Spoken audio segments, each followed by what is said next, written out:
This week, railway advocate raises new questions over the Tier 3 rail line as road tragedies and new economic costs hit Western Australians. An exclusive interview coming up. The Voice campaign reaches an important stage as time runs out for the yes and no camps before an early pre-poll. Tougher gun laws to be introduced to WA soon following the Wheatbelt shooting incident. This is The Evening News with Ivan Loom and Naliva Thorne. Good evening. The fight to get the Tier 3 railway lines back up and running continues, with Jane Fuchs-Bichler, the coordinator of the Wheatbelt Railway Retention Alliance, raising new questions to the government tonight about the negative impacts of the closure on you and the WA economy as a whole. Not only billions of dollars worth of grain not making it to the port, but there's also greater congestion and road damages caused by road trains that have replaced the railways. She joins us exclusively this weekend. Jane, thanks for joining us this weekend. I understand you've crunched some numbers and you want to raise some important questions. We'll get to them in a second. First, the freight rail issue continues to have a major impact and WA is losing millions and millions of dollars. But road safety in the city is also a concern for you. Because there's hundreds of thousands of additional truck movements coming through to the city, 60% of our grain is being delivered by truck to port, whereas previously most of it was going by rail. 98% used to go through to Kwinana on rail. Now 60% is going by truck. So there's a huge impact on the city in terms of congestion and extra trucks on the road. Plus we have an inability to get our grain to port and have masses of potentially in the region of 10 to 15 million tonnes of grain still in storage that we can't sell, and therefore that impacts greatly on the economy of West Australia. I know you have some compelling numbers to share with us. Can you go through what you have and why is it important? Well, when we first started this debate, the state's average production was 10 to 12 million tonnes. That was 2007 or thereabouts. Since then, we've got a massive increase in production for several reasons. One is more acres are being put into crop. There's less sheep flock out in the wheat belt. Plus, with technology and variety breeding of different grains, we can produce much more. So our production's gone from 10 to 12 million up to 24 million tonnes. But during that period of time, we've lost 736 kilometres of our Tier 3 railway lines. They're closed. So we've got less geography covered by rail. So we've got now, from the figures that I've got, which going from CBH and media reports, we've produced now 22 million tonne in 2021, 24 in 2022 and 24 in 2023. That's 70 million tonnes produced in the last 3 years. Now, the figures that we're getting through the media of what CBH can get to port is 17 to 20 million tonnes over those 3 years, which means that somewhere there's about 15 million tonne that has never got to port. Now, that, at perhaps around about $400 per tonne, could equate to $5 or $6 billion that's not circulating in the economy in this state at the moment. It's going to cost WA even more in the long run because we can't capitalise on global needs. You have some new questions you want to raise to the government tonight. What are they?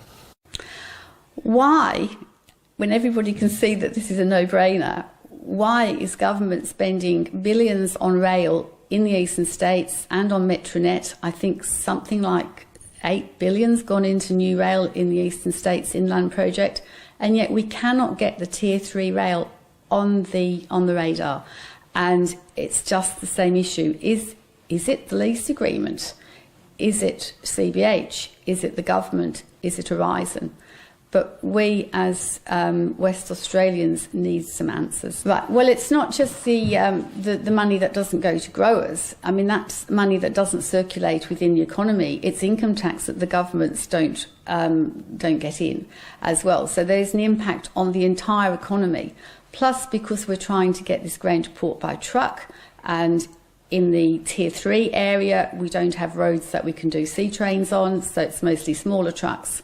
That has had a massive impact on road safety, the environment, and the cost to government and local government fixing the roads, which are being smashed to pieces within a matter of months every time they're fixed up. I've got up here an emissions calculator, and if we could get that grain on rail, we could save in the region of 14 million litres of grain, of fuel, and 40,000 tonnes of CO2 emissions.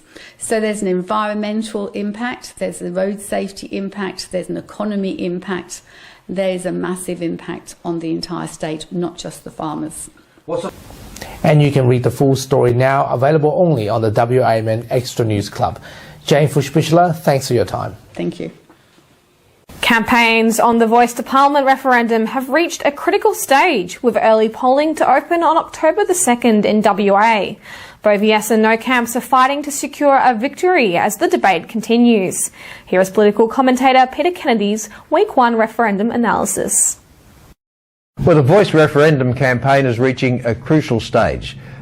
The vote is on October 14. However, early voting starts on October the 2nd in Western Australia. That means time is running out for both the yes and the no case to convince people that they should get the majority in Western Australia and in other states. So it's a critical time for both the campaigns.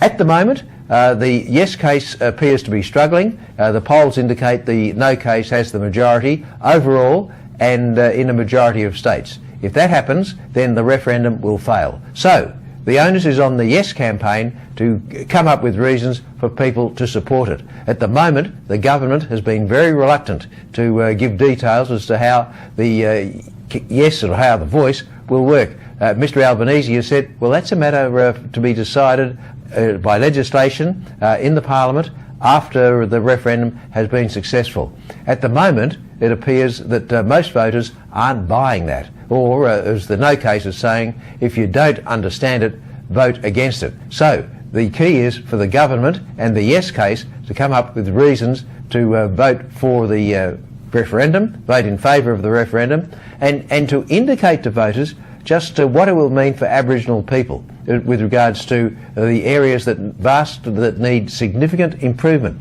And I'm thinking of housing, education, health and employment.